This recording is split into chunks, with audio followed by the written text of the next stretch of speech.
நம்ம பசங்க பாஞ்சி பாஞ்சி அடிப்பானுங்க. இப்ப மொத்தமா போச்சு, என்ன ஆக போதும். இப்படி ஒரு கன்றாவி ஒரத்தூர்ல இருந்து முண்டியவாக்கத்துக்கு அந்த ரயில்வே கேட்டு எல்லா ட்ரெயினும் போற ரூட் இது. திருச்சி, மதுரை, நாகர்கோவில், கேரளா போற எல்லா ட்ரெயினும் போற வழி தராது. 5 நிமிஷத்துக்கு ஒரு கேட்டை போட்டு வச்சிடறாங்க. ஒரு ஆம்புலன்ஸ் போனோம்னா கூட அவ்வளவு டைம் ஆகுதுன்னு ஒரு பிரிட்ஜ் கேட்டோம். அந்த ரயில்வே கேட்டுக்கு மேல ஒரு பிரிட்ஜ் போட்டு கொடுங்க, ஆம்புலன்ஸ் சீக்கிரமா போய் அந்த ஹாஸ்பிட்டலுக்கு போலான்னு. இத்தனை வருஷமா அந்த பிரிட்ஜ் போட வக்கில்ல.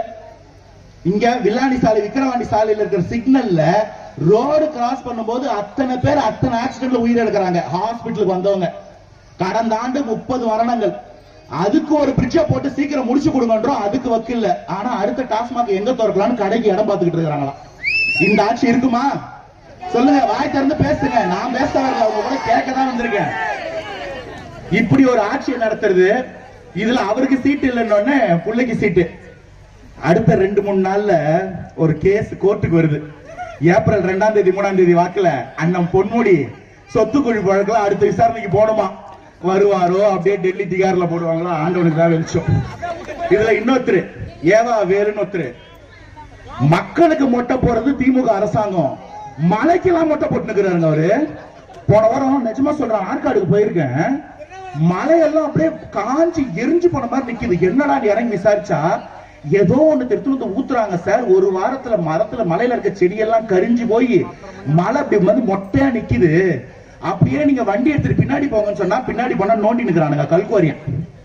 ஆனா பாவீங்களா, எலி வாழை கூட இப்படிதான்டா நோண்டிங்களோ, சுத்தி வந்து நோண்டிட்டு இருக்கிறீங்களே. இந்த லட்சத்துல அமைச்சர்கள் பாட்டிலுக்கு 10 ரூபாய் பத்தி சொல்லணுமா? எல்லாருக்குமே தெரியுமே. 10 ரூபாயா திருடி 200 ரூபாயா மக்களுக்கு லஞ்சம் கொடுத்து ஒரு ஆட்சி நடக்கும்னா அதுதான் இந்த திமுக ஆட்சி. நேருன்னு ஒருத்தர் பாட்டிலுக்கு 10 ரூபாய் கதை உங்களுக்கு தெரியும். இன்னொரு 10 ரூபாய் கதை சொல்லவா? உங்களுக்கு அரசாங்கத்துல வேலை வேணும்னா படிச்சு எக்ஸாம் எல்லாம் எழுதுவானா, நான் சொல்ற ஆள் கிட்ட போயிட்டு ஒரு அமௌண்ட கொடுத்துரு. இந்த அயன் படத்துல வருமே, நீங்க அமௌண்ட் கொடுத்தீங்கன்னா ஒரு 10 ரூபாய் நோட்டு கொடுப்பான். அந்த 10 ரூபாய் நோட்ல இருக்க சீரியல் நம்பர் சொன்னீங்கன்னா பணம் பட்டுவாடு ஆயிடுச்சுன்னு சொல்லி இங்க வேலையை போட்டுருவாங்க. இதுல 1050 கோடி ரூபாய் ஊழல். இங்க இடி விசாரணை அண்ணா அடுத்த ஃபிளைட்ல டெல்லிக்கு போயிட்டாரு. இதுதான் இவங்க வந்து சனாதனத்தையும் டெல்லியும் எதிர்க்கிற லட்சணம். இப்படி ஒரு அமைச்சரவை கூட்டம். வெறும் திருடங்க தான் இவங்களுக்கு ஆட்சி நடத்த தெரியல நினைச்சுக்காதீங்க. சுத்தமா மேல்மாடி காலி. ஒரு மாற்றுத்திறனாளிங்க 2 கப் எடுத்துன்னு போறாரு. இவங்க அதையும் நம்பிட்டு ஆக இந்த தம்பிக்கு அரசு உத்தியோகம் கடை போட்டுருவோமா அப்படின்னு ஒரு ஆலோசனை கூட்டம். கடைசியில தெரியுது அவர் சொன்ன மேட்ச் பாகிஸ்தான்ல நடந்துச்சான். அந்த தம்பிக்கு பாஸ்போர்ட்டே இல்லையா. கிரிக்கெட் ஆட தெரியாத ஒருத்தர் 2 கப்பையும் ஒரு 40 ரூபாய்க்கு ஒரு டி-ஷர்ட்டையும் வாங்கி போட்டு போய் நான் கப்பு ஜெயிச்சேன்னு சொன்னா நம்பர் லட்சத்தில் தான் இருக்கு. முட்டாளு நம்ப மாட்டீங்களா? கமலஹாசன் ஒருத்தர் 2021 டிவி ரிமோட்லாம் தூக்கி வீரியமா அடிச்சு திமுக எதிர்க்கிறன்னு வந்தாரு. இப்ப அங்கேயே ஒரு சீட்டு கொடுப்பாங்கன்னு உட்கார்ந்து இருக்கிறாரு. அவரு பேசினா யாருக்குமே புரியாது. நம்ம முதல்வர் பேசினா அவருக்கே புரியாது. மேடையில் உட்கார வச்சுன்னு சகோதரி கமல் அவர்களே, சகோதரியா நானா ஒண்ணும் இல்ல, அவை சன்னைக்கு படம் அதுக்கு முந்தா நாள் கேடிவில பாத்துக்கிறாரு. அதோட எஃபெக்ட் பாத்துக்கங்க முதல்வரோட லட்சணத்தை. இப்படி விதவிதமா டாஸ்மார்க்ல அநியாய வேலை, டைமிங் தாண்டி விக்கிறது, கள்ளச்சாராயம், அது பத்தாம கஞ்சா பத்தாம வித்தியாசமான போதை பொருட்களை கொண்டு வந்து அதை யாரா விக்கிறேன்னு பார்த்தா திமுகவோட அயலகணி செயலாளரும் ஒருத்தன் வித்துக்கிட்டு இருக்கான். இதுல உனக்கு என்னடா பிரச்சனைன்னு கேட்டா, இப்படி போதை பொருள்கள் விதவிதமா ஆறா போச்சுன்னா மனுஷ மூளை மனுஷனா இருக்குமா மிருகமா மாறுமா? அப்படி போதைய போட்டவனுக்கு அக்கா தெரியுமா, அம்மா தெரியுமா, குழந்தை தெரியுமா? அப்ப பெண்களுக்கு எதிரான, குழந்தைகளுக்கு எதிரான பாலியல் குற்றங்கள் அதிகரிக்காம வேற என்ன ஆகும்? இப்ப புரியுதா ஏன் இந்த ஆட்சியில இவ்வளவு பாலியல் துன்புறுத்தல்கள்? பிறந்த குழந்தை, 3 மாச குழந்தை, 2 வயசு குழந்தை, ஏர்போர்ட்ல வேலை செய்யற பொம்பளை, போலீஸ் பெண் காவலாளி, 60 வயசு பாட்டிய வீடு பூந்து கற்பழிக்கிறான். அவரோட 70 வயசு கணவரை அடிச்சு கொள்றான். யாருக்கு பாதுகாப்பு இருக்கு?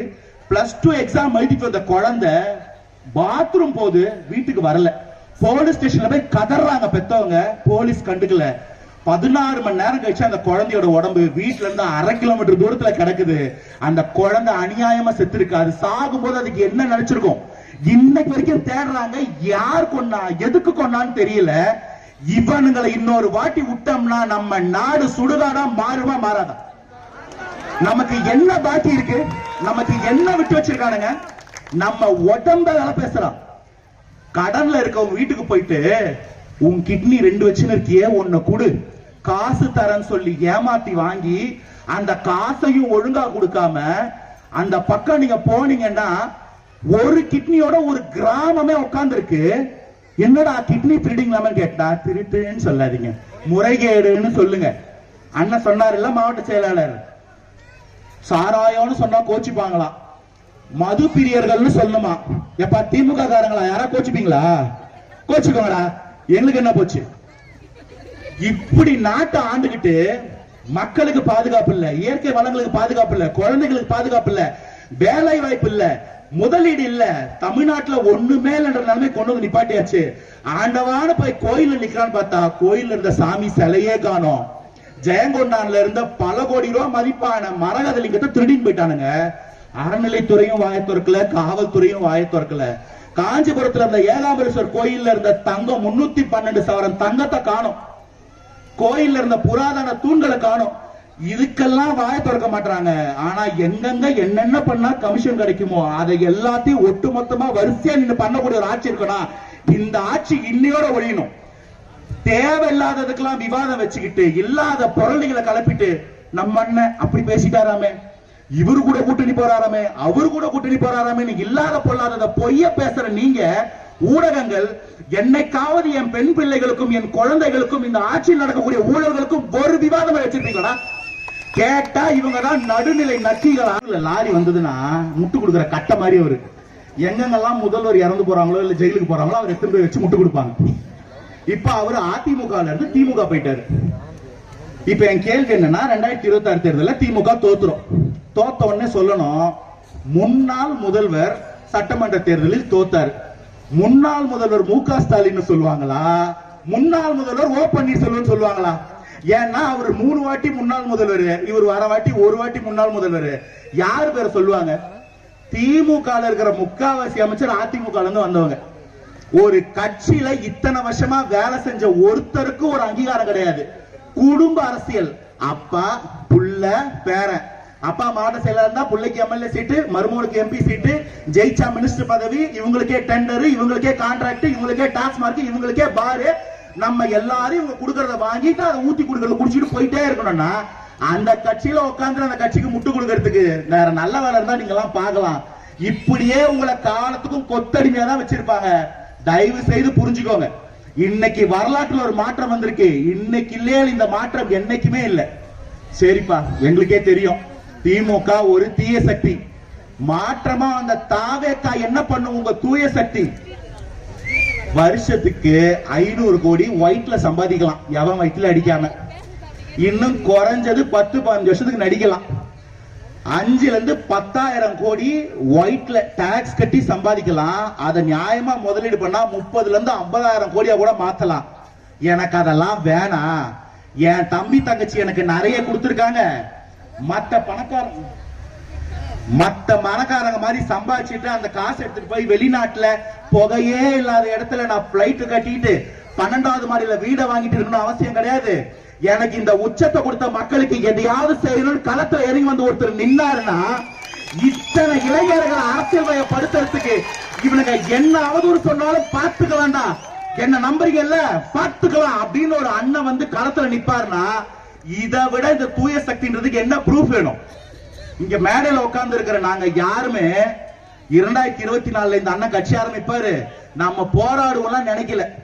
அவர் சொன்ன ஒரே வார்த்தைக்காக 30-33 வருஷமா எந்த திரள் நிதி வாங்காம திருட்டு நிதி வாங்காம சம்பாதிச்ச காசை மிச்சம் பண்ணி மக்களுக்கு சேவை பண்ணிட்டு இருக்கிறார். அப்படிப்பட்டவர் தான் உங்க மாவட்ட செயலாளர் வடிவேலும், உங்க ஒன்றிய செயலாளர் ஸ்ரீதரும். குழந்தைகளுக்கு முட்டைப்பால் ரொட்டி திட்டம் இன்னைக்கு வரைக்கும் நம்ம கிராமப்புறங்கள்ல குழந்தைகளுக்கு சத்து இல்ல. எங்கெல்லாம் குழந்தைங்க வீக்கா இருக்க பார்த்து முட்டைப்பால் ரொட்டி கொண்டு போய் கொடுக்கிறது எங்க விஜய் மக்கள் இயக்கம். பசிச்ச வயிற்றுக்கு உணவகங்கள், படிக்கிற குழந்தைங்களுக்கு கல்வியகங்கள், பார்வை இல்லாதவங்களுக்கு விழியகங்கள்ல இருந்து ரத்த தானத்துல குருதியாக வரைக்கும் நடத்தி ஒரு பைசா எதிர்பார்க்காம ஒரு லாபம் எதிர்பார்க்காம உங்களால ஒரு சேவை செய்ய முடியும்னா உங்களால ஆட்சி அமைச்சு மக்கள் வரி பணத்திலே செய்ய முடியாத விஷயத்த 33 வருஷமா ஒரு தப்பு இல்லாம செய்யக்கூடிய எங்களுக்கு மக்கள் சேவை நீங்க சொல்லித்தர ஆட்சியர்களே. அப்படி உருவான கூட்டம் இது. இது ஒண்ணு 200 ரூபாய்க்கு சேர்ந்த கூட்டம் இல்ல, தானா சேர்ந்த கூட்டம். இந்த கூட்டத்தை விலை கொடுத்து வாங்குறதெல்லாம் வாய்ப்பு இல்ல ராஜா, எங்களுக்கு விலையே இல்ல. அதை நீங்க எப்ப புரிஞ்சுப்பீங்களோ அப்பதான் உங்களுக்கு அறிவு கண்ணே திறக்கும். இப்படி ஒரு கூட்டத்தை கட்டமைச்சு விஜய் மக்கள் இயக்கமா உருவாக்கி, விஜய் அண்ணன் சொன்ன வார்த்தைக்கு அவர் சேவை பண்ணாரு. விஜய் அண்ணனுக்கு சேவை பண்ணல, விஜய் அண்ணன் சொன்னதுக்காக மக்களுக்கு சேவை பண்ணாரு. இப்படிப்பட்ட மாவட்ட ஒன்றிய கழக செயலாளர்கள் நீங்க எங்கேயாவது கேள்விப்பட்டிருப்பீங்களா? எங்கெல்லாம் போய் டாஸ்மார்க் பாரத ஏழைக்கு இருக்க முடியும், அதுல கப்ப 10 ரூபாய்க்கு விற்க முடியும், திருட முடியும்னு பாக்குற கூட்டத்துக்கு நடுவில் இந்த கூட்டம் உங்களுக்கு புரியாதுதான். ஆனா மாறும், எல்லாம் ஒரு நாள் உங்களுக்கு புரியும். 100 ஆட்டுக்குட்டிய ஒரு சிங்கம் வழி நடத்துச்சுன்னா அந்த 100 ஆடும் அந்த சிங்கம் மாதிரி பலமா போராடுமா. அதே ஒரு 100 சிங்கக்குட்டியை போய் ஒரு ஆட்டுக்கிட்ட விட்டீங்கன்னா அந்த 100 சிங்கக்குட்டியும் அந்த ஆடு மாதிரியே ஒரு சண்டை வந்தா பயந்துன்னு ஓடிடுமா. இங்க ஒரு பெரிய சிங்கம் 1.5 கோடி சிங்கக்குட்டிங்க ஒன்னா வந்து நிக்கிறோம். இன்னைக்கு பாப்பீங்க நீங்க சண்டைனா என்னன்னு. வரலாற்றுல இப்படி ஒரு எதிரி நீங்க கற்பனை கூட பண்ணி பார்த்துக்க மாட்டீங்க. எழுதி வச்சுக்கோங்க. நம்ம வரலாறு உருவாக்கிட்டு இருக்கோம். இது சும்மா ஒரு தேர்தல் எல்லாம் கிடையாது. இது 5 வருஷத்துக்கு ஒரு வர தேர்தல் கிடையாது. இது 50 ஆண்டுகளுக்கு நடக்கக்கூடிய ஒரு தேர்தல். இது ஒரு கட்சிக்கு இன்னொரு கட்சிக்கும் கிடையாது. ஒட்டுமொத்த தமிழ் மக்களுக்கும் தீய சக்தியான திமுகவுக்கான தேர்தல் இது. இன்னைக்கு இந்த தேர்தலில் ஓட்டு கேட்கறது யாரு? கட்சிக்காரங்களா? நாங்கெல்லாம் கட்சிக்காரங்களா? பார்த்தவங்களுக்கு அப்படி தெரியுதா? போன வருஷம் வரைக்கும் நாங்க யாரு? உங்க வீட்டு பிள்ளைங்க, எங்க அம்மா, எங்க அக்கா, எங்க தங்கச்சி, எங்க வீட்டு குழந்தைங்க கேக்குது, ஓம் சக்தி பராசக்தி திமுக ஒரு தீய சக்தி, ஓட்ட போற தாவேக்காக குழந்தைங்க சொல்லுது. இது எந்த கட்சியில நடந்து பார்த்திருக்கீங்களா? இதுதான் மக்கள் புரட்சி. இதுதான் அந்த ஒரு விரல் புரட்சி. நம்பிக்கையோட இருங்க, மாற்றம் கண்ணெதிர்க்க தெரியுது. தமிழகம் தலை நிமிரும். பின்னால நம்மளுடைய சங்கதி நம்மள கேட்க மாட்டாங்க, எனக்கு நீ என்ன சம்பாதிச்சு வச்ச, எனக்காக நீ என்ன பண்ணனு. அவங்களுக்கு தெரியும் 2026ல இப்படி ஒரு தலைவன் வந்து நின்னா, எந்த ஒரு எதிர்பார்ப்பு இல்லாம அவன் தம்பி தங்கச்சி அவன் கைய பிடிச்சு நின்னாங்க. இவங்க எல்லாரும் சேர்ந்து ஒரு மாற்றத்தை ஏற்படுத்தி தமிழகத்தை மீட்டெடுத்தார்கள். அன்னையில இருந்து தமிழகம் நல்லா இருக்கு. யாருகிட்ட எதுக்காகவும் கையேந்திய வேண்டிய நிலைமை நம்ம இல்லைன்ற மாற்றம் வரும். அந்த மாற்றத்தை நம்ம இன்னைக்கு உருவாக்கிட்டு இருக்கோம். சொல்லிருப்பாங்களே, எம்ஜிஆர் ஐயா அப்படி ஆண்டாரு, காமராஜ் ஐயா இப்படி ஆண்டாரு. 1 கோடி பேர் காந்தி கூட போய் சுதந்திரம் வாங்கினாங்க, 1 லட்சம் பேர் சுபாஷ் சந்திர போஸ் கூட போயிட்டு படைய கட்டினாங்கன்னு. இது எல்லாத்தையும் நம்ம கேட்டிருப்போம், படிச்சிருப்போம். இன்னைக்கு பாக்குறோம் வரலாற்றுல ஒரு மாற்றம்னா என்னன்னு இன்னைக்கு பார்ப்போம். 1927ல ஒரு காடு, அந்த காட்டுல பாத்தீங்கன்னா மிருகங்கள் அது இஷ்டத்துக்கு இருக்கும். கண்ட மணிக்கு சாப்பிடும். கண்ட மணிக்கு சாப்பிட்டா என்ன ஆகும்? கண்ட மணிக்கு வேட்டையானா என்ன ஆகும்? மொத்தமா அந்த காடே அடியிற நிலைமைக்கு வந்துருச்சான். எல்லா மிருகமும் வானத்தை பார்த்து யாராவது ஒருத்தர் வந்து நம்மளை காப்பாற்ற மாட்டாங்களான்னு வேண்டும் போது ஒரு சிங்கம் ஒளியில இருந்து வந்துச்சான். அந்த சிங்கம் என்ன பண்ணுச்சா, அந்த காட்டுக்கு ரூல்ஸ் போட்டுச்சான். இப்படிதான் இருக்கணும், புல்லு சாப்பிடுற மிருகமா இருந்தாலும் இதை இவ்வளவுதான் சாப்பிடணும், மாமிசம் சாப்பிடுற மிருகமா இருந்தாலும் இதை இவ்வளவுதான் சாப்பிடணும், கண்ட நேரத்துக்கு கண்ட மணிக்கெல்லாம் வேட்டையாடக்கூடாது, ரொம்ப ஸ்ட்ரிக்டா ரூல்ஸ் போட்டுச்சான். அந்த காடே வந்து கஷ்டப்பட்டுச்சான். ஆனா கொஞ்சம் கொஞ்சமா சரியாயி அந்த காடு சுபிட்சமா மாற ஆரம்பிச்சிடும். கொஞ்ச நாள் கழிச்சு அந்த காடு ரொம்ப சுபிட்சமா இருக்கு, எல்லாருக்கும் எல்லாம் கிடைக்குது. திடீர்னு ஒரு நரி வந்துச்சான். அந்த நரி என்ன பண்ணுச்சான், எல்லா மிருகத்தையும் ஏமாத்துச்சான். இந்த மாதிரி என்ன, சிங்கமும் ஒரு மிருகம் தான், அதுக்கு 4 காலு 1 வாலு, நம்மையும் அது பேச்ச கேட்கணும், நம்ம பேச்செல்லாம் கேட்க வேணாம், அது போட்டோம் நம்மளும் ஜாலியா இருந்துக்கலாம் அப்படின்னு சொன்னோடனே சில மிருகங்கள் ஏமாந்துச்சான். நயவஞ்சக பேச்சை ஏமாந்து உடனே சிங்கம் சொல்லிச்சா, நான் ஒண்ணு இங்க கோடியில சம்பாதிக்க வரல, சேவை பண்ண வந்தேன், எனக்கு நிம்மதியா ரெஸ்ட் எடுக்க தெரியும் சொல்லிட்டு அந்த சிங்கம் போயிடுச்சான். நரி நாட்டாமை ஆயிடுச்சான். நரிக்கு நாட்டாமை கொடுத்தா என்ன ஆகும்? பொது நலம் கெடும். கழுத புலிங்களை கூட சேர்த்துக்கிட்டு கிடைச்சதெல்லாம் வேட்டையாடி கண்டமேனிக்கு அழிச்சு திரும்ப காடு அழியிற நிலைமைக்கு வரும்போது தான் மிருகங்களுக்கு புரிஞ்சுதான், இந்த நரி நம்ம காட்டையும் வாழ்க்கையும் அழிச்சுக்கிட்டு இருக்கு, இதை துரத்திட்டு நம்மளை காப்பாத்த யாராவது ஒருத்த வரமாட்டானான்னு வானத்தை பார்க்கும்போது திரும்ப வெளிச்சத்துல இருந்து ஒரு சிங்கம் வந்துச்சான். அந்த சிங்கம் இந்த நரிய செவிட்டு மேல வச்சு அமைச்சுட்டான். அதுக்கப்புறம் அந்த காடு சுபிட்சமா இருந்துச்சான். இந்த காட்டுக்கும் நமக்கு என்னப்பா சம்பந்தம்? அந்த காடு தான் சார் இந்த நாடு, தமிழ்நாடு. 1977 இப்படிதான் ஒரு நயவஞ்சக நரி ஆட்டம் போட்டுக்கிட்டு இருந்துச்சான். அப்ப 3 எழுத்து பேர் கொண்ட எம்ஜிஆர்னு ஒரு சிங்கம் எங்கிருந்தோ வந்து அந்த நரிய செவிட்டு மேல வச்சுட்டு நாட்டை காப்பாத்துச்சான். அதுக்கப்புறம் அந்த சிங்கம் இருக்க வரைக்கும் அந்த நரி வாலாட்டவே இல்லை. அந்த சிங்கம் அதுக்கப்புறம் சாமி கிட்ட போயிடுச்சு. நரியோட ஆட்டம் அடங்காம போயிடுச்சு. திரும்ப இன்னைக்கு அந்த தீய சக்தியோட அடுத்த வாரிசு ஆட்டம் போட்டுக்கிட்டு இருக்கு. காப்பாத்த யாராவது வரமாட்டாங்களான்னு மக்கள் தேடும் போது இன்னொரு 3 எழுத்து பெயர் கொண்ட சிங்கம் களத்துல வந்து நிக்குது. அது பேர் விஜய். அந்த சிங்கம் இந்த நரி கூட்டத்தை செவிட்டு மேல வச்சு அமிச்சு இந்த நாட்டை மீட்டு கொடுக்கல. எழுதி வச்சுக்கோ, நாட்டை அன்னைக்கு மீட்ட அறிஞர் அண்ணா 3 எழுத்து பெயர். அதுக்கப்புறம் தீய சக்தி கிட்ட இருந்து மீட்ட எம்ஜிஆர் 3 எழுத்து பெயர். இன்னைக்கு மீட்க வந்திருக்கிற விஜய் 3 எழுத்து பெயர். அவர் வச்சிருக்க கட்சி வெற்றி கழகம் 3 எழுத்து பெயர். அவருக்கு கொடுத்திருக்க சின்னம் விசிலும் 3 எழுத்து பெயர். இதெல்லாம் ஒண்ணு யாரும் கேட்டெல்லாம் வாங்க முடியாது. அவன் முடிவு பண்ணிட்டான், அவன் அப்பாயின்மெண்ட் போட்டான், இங்க யாரும் தடுக்க முடியாது. நம்பிக்கையா சொல்றேன், இந்த விசில் சின்னத்தை கண்ணெடுத்து மறக்க முடியாது உங்களால. இந்த விசில் ஏதோ சும்மா விளையாட்டு குழந்தைங்களோட பொம்மை சொப்பு சாமா நினைச்சிட்டு இருக்கீங்களா? எங்கெங்கெல்லாம் திருடன் இருக்கிறானோ அங்க போலீஸ் கையில இருக்கிற விசில் இது. அந்த விசில் சத்தம் கேட்டாலே திருடெல்லாம் ஓடிடுவோம். எங்கெங்கெல்லாம் டிராபிக் ஜாம் இருக்கோ டிராபிக் போலீஸ் இதே விசில் அடிச்சுதான் டிராபிக் கிளியர் பண்ணுவாங்க. ஒரு மேட்ச் நடக்குது, நாங்க ஃபவுல் ஆச்சுன்னா அந்த ரெஃப்ரி அடிச்சு நிப்பாட்டுற விசில் இந்த விசில். எங்கெங்கெல்லாம் குப்பை இருக்கோ அங்க எங்க தூய்மை தேவதைகள் வந்து நின்னு அதை சுத்தம் பண்றதுக்கு அடிக்கிற விசில் இந்த விசில். இன்னைக்கு இந்த தமிழ்நாடு பூரா குப்பையா இருக்கு, அதை சுத்தம் பண்றதுக்கும் திரும்ப இந்த விசில் வந்து நிக்குது. இதுதான் மாற்றத்தின் சின்னம். நம்ம பேசுறதெல்லாம் நமக்குள்ள கேக்குதுன்னு நினைக்கிறீங்களா? இங்க சில மைக்கு சென்னையில சிஎம் வீட்டுக்கு கேட்கும். இன்னும் கொஞ்சம் சத்தமா கேட்கற மாதிரி ஒண்ணு பண்ணுவோமா? 1 2 என்ன சார் கேக்குதா? இப்பவே பயமா இருக்கா? போ இன்னும் பயங்கரமா இருக்கும். இந்த பெண்களுக்கும் குழந்தைகளுக்கும் எதிரான குற்றச்சாட்டுகளுக்கு ஒரு கட்சி, அந்த கட்சியோட வாக்குறுதிகள்லயே ஒரு தீர்வு, 0 டாலரன்ஸ் பாலிசி. பெண்கள் குழந்தைகளுக்கு எதிராக ஒரு குற்றம் நடந்தா கூட இந்த ஆட்சி ஏத்துக்காது. அந்த ஒட்டுமொத்த குற்றத்திற்கு எதிராக ஒரு அமைச்சரவை இலாக்காவை உருவாக்கி அது நாளைய முதல்வர் நமது விஜய் அண்ணாவின் நேரடி கட்டுப்பாட்டுக்குள்ள கொண்டு வரப்படும். இதுக்கு அப்புறம் நம்ம பெண் குழந்தைகளை தொட்டா இல்ல, தொடணும் நினைச்சாலே தோல் உறிஞ்சிடும். அதற்கு வேலு நாச்சியார், நம்மளுடைய கொள்கை தலைவர் வேலு நாச்சியார் பேர்லயே வீரமங்கை வேலு நாச்சியார் படையன் ஒன்று கட்டமைக்கப்படும். அது போலீஸ் யூனிஃபார்ம் எல்லாம் போடாது, நம்மள மாதிரி கலர் ட்ரெஸ்ல தான் இருக்கும். ஆனா அதோட ட்ரெஸ்ல கேமரா இருக்கும். எவனாவது எங்க சேட்டப் பண்ணலாம் நினைச்சா இல்ல, அந்த பக்கம் யோசிச்சாலே கேமரால ரெக்கார்ட் ஆகி லைவா கண்ட்ரோல் ரூமுக்கு போயிடும். 5வது நிமிஷம் அண்ணன் பேட்ரோல்ல ஏறி ஜெயிலுக்கு போயிடுவார். 2வது அப்படியே அரெஸ்ட் பண்ணா தப்பிச்சு எல்லாம் போக முடியாது. இந்த அண்ணா யூனிவர்சிட்டியில ஒரு பாலியல் குற்றம் பண்ணிட்டு அந்த குழந்தையோட பேரை எஃப்ஐஆர் ரிலீஸ் பண்ணி அந்த அக்யூஸ்ட வெளியில விட்டுட்டு இன்னைக்கு வரைக்கும் யார் அந்த சார்னு பேர் தெரியாம வச்சிருக்கீங்க பாருங்க, அதுக்கும் வாய்ப்பு கிடையாது. நம்மளோட இன்னொரு கொள்கை தலைவர் அஞ்சலி அம்மாள் பேர்ல ஃபாஸ்ட் ட்ராக் கோர்ட்ஸ் நீதிமன்றம் அமைக்கப்படும்.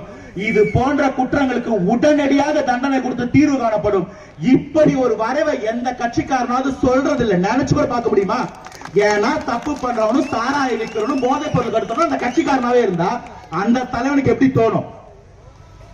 கண்டிப்பா சொல்றேன், இந்த நிலை மாறணும். இன்னொரு ஆட்சி இவங்களோட திட்டத்தாண்டதான் நம்ம மக்களால தாங்க முடியாது. தமிழகம் பாரவர் காணாமையே போயிடும், அத்திப்பட்டு மாதிரி. கண்டிப்பா சொல்றேன், இன்று இல்லையேல் என்றும் இல்லை, நாம் இல்லாமல் மாற்றம் இல்லை. இறுதியா ஒரு குட்டி கதை சொல்லி முடிப்போமா? மகாபாரத போர், எல்லாம் மகாபாரத சீரியல் படம் எல்லாம் பார்த்திருப்பீங்கல்ல. அந்த மகாபாரத சீரியல்ல ஒரு பக்கம் கிருஷ்ணனும் அர்ஜுனனும் ஒரு ரதத்துல உட்கார்ந்து இருக்காங்க. எதிர்பக்கம் கர்ணன், சாதாரண மனுஷன், இவர் கடவுள். அந்த கர்ணன் ஒரு அம்பு விட்டானா அர்ஜுனனோட ரதம் 2 அடி பின்னாடி போச்சான். பதிலுக்கு அர்ஜுன ஒரு அம்பு விட்டாரா, கர்ணனோட ரதம் 10 அடி பின்னாடி போச்சான்.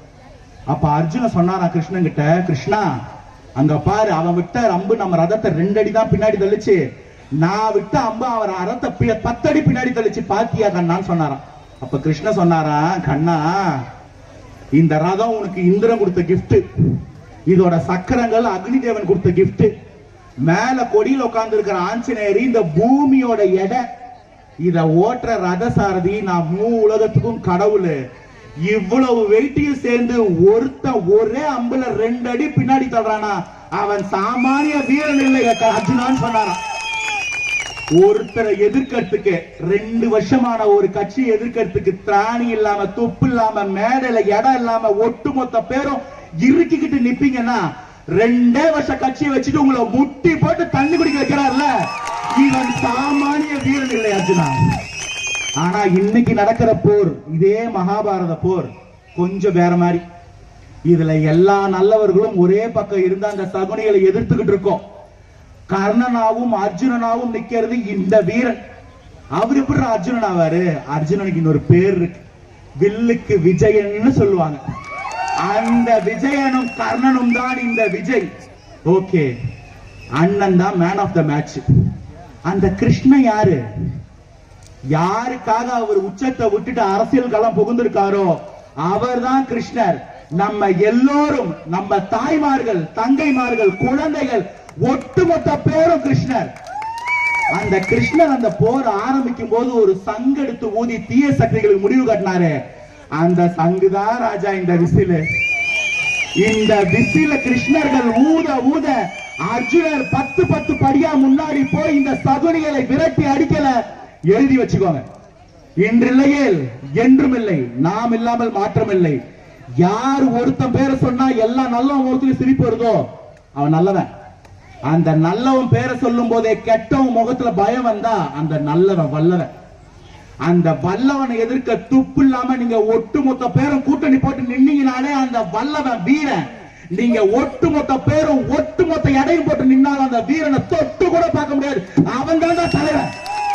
அப்படி ஒரு தலைவன் வரலாற்றில் முதல் முறையாக வந்து நிற்கிறார். அவர் வெல்வார். நமது வெற்றி வேட்பாளர், மக்கள் விரும்பும் முதல்வர் வேட்பாளர் விஜய். உங்கள் சின்னம் விசில், ஏழைகளின் சின்னம் சொல்லுங்க விசில். உங்கள் சின்னம் ஏழைகளின் சின்னம், மாற்றத்தின் சின்னம். கான்பிடென்டா இருங்க. அப்படி இப்படி எல்லாம் கிடையாது. ஒட்டுமொத்த மெஜாரிட்டியோட ஜெயிக்கிறோம். வெற்றி பெற சந்திப்போம். வாய்ப்புக்கு நன்றி, வணக்கம்.